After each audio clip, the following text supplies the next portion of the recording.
तो देखिए बड़ी खबर सामने आ रही है। हेमंत सोरेन से पूछताछ के लिए रांची पहुंचे ईडी अफसर। 200 सवालों की सूची तैयार। नमस्कार, स्वागत है आप सभी का फास्ट झारखंड न्यूज में। इस वीडियो में हम लोग जानेंगे झारखंड की तमाम खबरों के बारे में। इससे पहले मेरी आपसे एक छोटी सी अनुरोध है कि वीडियो को एक प्यारा सा लाइक अवश्य कर दीजिएगा, क्योंकि आपका एक लाइक करना ही हमारी मेहनत का फल होता है। तो चलिए शुरू करते हैं आज की बड़ी और पहली खबर से। सीएम हेमंत सोरेन से पूछताछ के लिए रांची पहुंचे ईडी अफसर। 200 सवालों की सूची तैयार। झारखंड के सीएम हेमंत सोरेन से अवैध खनन सहित विभिन्न मामलों में गुरुवार को ईडी टीम पूछताछ करेगी। रांची एयरपोर्ट स्थित ईडी के क्षेत्रीय कार्यालय की सुरक्षा कड़ी कर दी गई है। ईडी ने करीब 200 सवालों की सूची तैयार की है। अवैध खनन सहित विभिन्न मामलों में मनी लॉन्ड्रिंग के तहत अनुसंधान के दौरान ईडी ने गुरुवार को मुख्यमंत्री हेमंत सोरेन से पूछताछ के लिए समन किया है। यह दूसरी बार है जब मुख्यमंत्री को ईडी ने समन किया है। यह संभावना जताई जा रही कि मुख्यमंत्री गुरुवार की सुबह करीब 11:30 बजे ईडी के दफ्तर पहुंचेंगे। मुख्यमंत्री से पूछताछ के लिए पटना व दिल्ली स्थित कार्यालय से ईडी के वरिष्ठ अधिकारी रांची पहुंच गए हैं।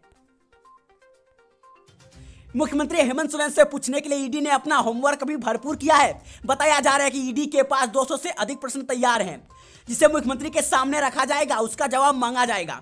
सवाल संताल परगना के क्षेत्र में 1000 करोड़ के अवैध खनन मामले में मनी लॉन्ड्रिंग के तहत अनुसंधान के दौरान आए हैं। मुख्यमंत्री के बरहेट विधानसभा क्षेत्र के विधायक प्रतिनिधि पंकज मिश्रा से पूछताछ में कई ऐसे तथ्य सामने आए हैं जिसमें उसने मुख्यमंत्री के सहयोगी से अवैध काम कराने के आरोप को स्वीकार किया है। सीएम हेमंत सोरेन ने निर्णय के लिए अधिकृत पूछताछ तक सीएम आवास में रहेंगे विधायक। बुधवार को सीएम आवास में दिन भर चला बैठकों का दौर। विधायकों से कहा मुख्यमंत्री ने कि चिंता मत करिए, घबराने की जरूरत नहीं है। झामुमो और कांग्रेस विधायक दल की अलग अलग बैठक हुई है। शाम में सत्ता पक्ष के विधायक मुख्यमंत्री आवास में जुटे। मुख्यमंत्री हेमंत सोरेन ने गुरुवार को ईडी के समक्ष पूछताछ के लिए उपस्थित होने के पहले बुधवार को दिन भर उत्पन्न होने वाली परिस्थितियों के मद्देनजर तैयारी की। पहले झारखंड मुक्ति मोर्चा और कांग्रेस विधायक दल की बैठक का दौर चला। शाम में सत्ता पक्ष के विधायकों की मुख्यमंत्री आवास में हुई बैठक में सर्वसम्मति से हेमंत सोरेन को किसी प्रकार का भी निर्णय लेने के लिए अधिकृत किया गया। विधायकों ने एक स्वर में कहा कि वे उनके साथ हैं। मुख्यमंत्री हेमंत सोरेन ने भी विधायकों को कहा कि चिंता नहीं करें, घबराने की कोई जरूरत नहीं है। सत्ता पक्ष सभी विधायकों को निर्देश दिया गया कि वे गुरुवार की सुबह 11 बजे मुख्यमंत्री आवास में एकत्रित होंगे। विधायकों के आने के बाद मुख्यमंत्री हेमंत सोरेन ईडी कार्यालय के लिए रवाना होंगे। रणनीति बनाई गई कि पूछताछ समाप्त होने तक सारे विधायक मुख्यमंत्री आवास में ही डटे रहेंगे। झामुमो और कांग्रेस के वरीय नेताओं को पूरी स्थिति पर नजर रखने को कहा गया है। ईडी के समक्ष होंगे सीएम हेमंत सोरेन। झारखंड राजभवन का क्या होगा रुख? ईडी के समक्ष होंगे सीएम हेमंत सोरेन। झारखंड राजभवन का क्या होगा रुख? गुरुवार को मुख्यमंत्री हेमंत सोरेन ईडी के समक्ष हाजिर होंगे। उधर झारखंड स्थापना दिवस समारोह में राज्यपाल रमेश बैस ने शामिल नहीं होकर सियासत गर्म कर दी है। ऐसे में अब झारखंड राजभवन के रुख पर सबकी निगाहें टिकी हुई है। हालिया राजनीतिक गतिविधियों को देखते हुए राज्य सरकार और राजभवन के बीच शीत युद्ध की स्थिति बन गई है। मुख्यमंत्री हेमंत सोरेन की विधायकों की संदर्भ में चुनाव आयोग के मंतव्य के बाद ऐसी परिस्थितियों का निर्माण हुआ है। धीरे धीरे दूरी बढ़ती जा रही है। मंतव्य को लेकर राजभवन के रुख पर सत्तारूढ़ दलों के साथ साथ मुख्यमंत्री हेमंत सोरेन ने भी राजभवन को निशाने पर लिया है।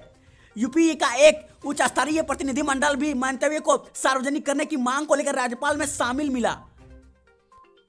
इस बीच सूचना अधिकार के तहत आवेदन से लेकर अधिवक्ता के माध्यम से आयोग को पत्र भेजे गए।